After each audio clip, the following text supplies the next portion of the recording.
Every single day, 21 million barrels of oil pass through a strait just 33 kilometers wide. It's called the Strait of Hormuz. Iran has threatened to close it dozens of times. But here's what nobody talks about. The U.S. Navy has already planned exactly how to stop them. And the plan is far more sophisticated than anyone realizes. To understand why this blockade plan works, you first have to understand the geography.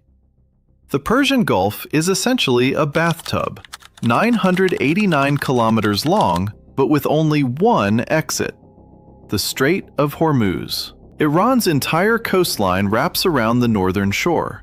They've spent 40 years fortifying it with missiles, mines, and fast attack boats. On paper, it looks impenetrable. But here's what Iran's generals know and won't say publicly. The U.S. Navy doesn't need to fight inside the Gulf at all. Look at this map. The Persian Gulf, shown here in blue, has a single choke point, Hormuz, at the bottom right. Iran's naval bases are marked in red along the northern coast, Bandar Abbas, Jask, and Bushehr. Now notice where the U.S. Navy positions itself. Not inside the Gulf, but here, in the Gulf of Oman and the Arabian Sea, outside Iranian missile range. This is Position Alpha, the outer containment ring. From here, the U.S. can watch every ship that enters or exits without ever entering Iranian waters. The U.S. blockade strategy operates in 3 layers. Think of it as 3 concentric rings around Iran's coast. The outer ring, 300+ kilometers out, is controlled entirely by aircraft and drones. Nothing moves without being seen. The middle ring, 150 kilometers out, is where destroyers and submarines hold the kill line. And the inner ring, the strait itself, is where the real trap is set. We'll get to that in a moment. But here's what makes this strategy genius. Each layer can operate independently. Knock out one, the other 2 still function. Here's how the 3 rings look from above. Ring 1, outermost in yellow.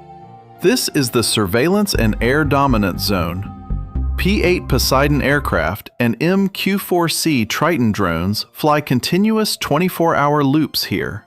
Nothing enters or exits without being tracked. Ring 2, in orange. This is the destroyer and submarine interdiction line. 6 to 8 Arleigh Burke destroyers sit here, each armed with over 90 Tomahawk cruise missiles. Ring 3, in red, the strait itself. This is the mine clearing and fast boat suppression zone. Any Iranian vessel that tries to close Hormuz enters this kill box. Iran's biggest weapon isn't missiles, it's mines. In the 1980s, a single Iranian mine nearly sank the USS Samuel B. Roberts. Today, Iran has an estimated 3,000 to 5,000 naval mines stockpiled. Some of them Iranian-built copies of Russian designs, some of them influence mines that can detect the magnetic signature of a specific ship class. But the U.S. Navy has spent 40 years preparing for exactly this.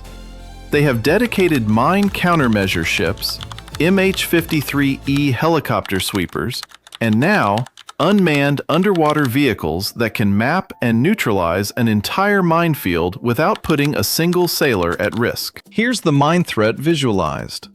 On the left, you can see Iran's 3 types of deployed mines: moored contact mines, bottom influence mines, and drifting mines, shown in red, scattered across the strait's shipping lanes. Now on the right, the U.S. counter. MCM ships sweep corridors, shown as green safe lanes, while MH-53E helicopters tow mine-defeating sleds ahead of the fleet. Crucially, see this underwater drone icon here, the Knifefish UUV. It scouts 40 kilometers ahead of any surface ship, creating a real-time mine map uploaded directly to the fleet's command network. Even if mines are cleared, Iran has a second weapon: swarm tactics.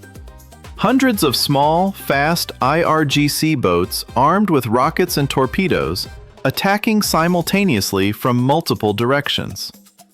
In 2002, the Millennium Challenge wargame showed that this tactic could theoretically overwhelm a U.S. carrier group in the Gulf. The Navy took note. The answer came in an unexpected form, the Independence-class LCS trimaran.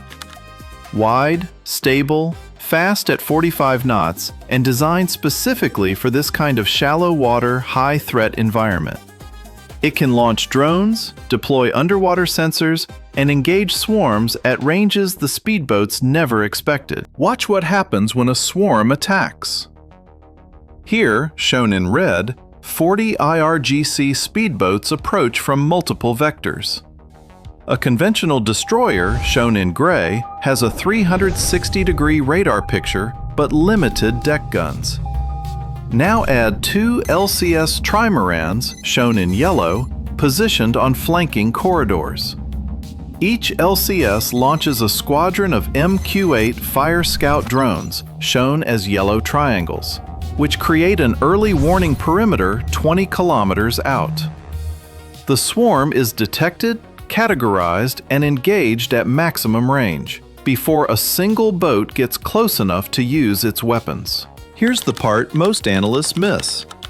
Even if Iran succeeded in physically threatening Hormuz, the U.S. doesn't need to reopen the strait immediately, because there's a bypass. The UAE's Fujairah pipeline can move 1.5 million barrels per day directly to the Arabian Sea, bypassing Hormuz entirely. Saudi Arabia's east-west pipeline handles another 5 million barrels. A blockade hurts Iran economically far more than it hurts the world, because Iran's own exports transit Hormuz too. This map tells the real story. The red line is the traditional Hormuz route, 21 million barrels daily. Now look at the blue bypass lines. The UAE Habshan-Fujairah pipeline runs here, exiting directly to the Arabian Sea, avoiding Hormuz completely. The Saudi petroline runs west to Yanbu on the Red Sea. Together, these bypasses can maintain over 6 million barrels per day, even if Hormuz is completely closed. Now here's the critical point, shown in orange. Iran's own export terminals are all inside the Gulf. If Hormuz closes, Iran starves itself. So here's the complete picture. The full U.S. blockade plan visualized in one map. Outer surveillance ring, aircraft and drones. Middle interdiction ring, destroyers and submarines. Inner kill box, mine countermeasures and LCS trimarans. Oil bypass routes already activated. Iranian export terminals effectively self-blockaded. The U.S. Navy doesn't need to fire a single shot to win this standoff. The geography does the work. Iran knows this, which is why, in 40 years, they've threatened to close Hormuz hundreds of times, and never once actually done it.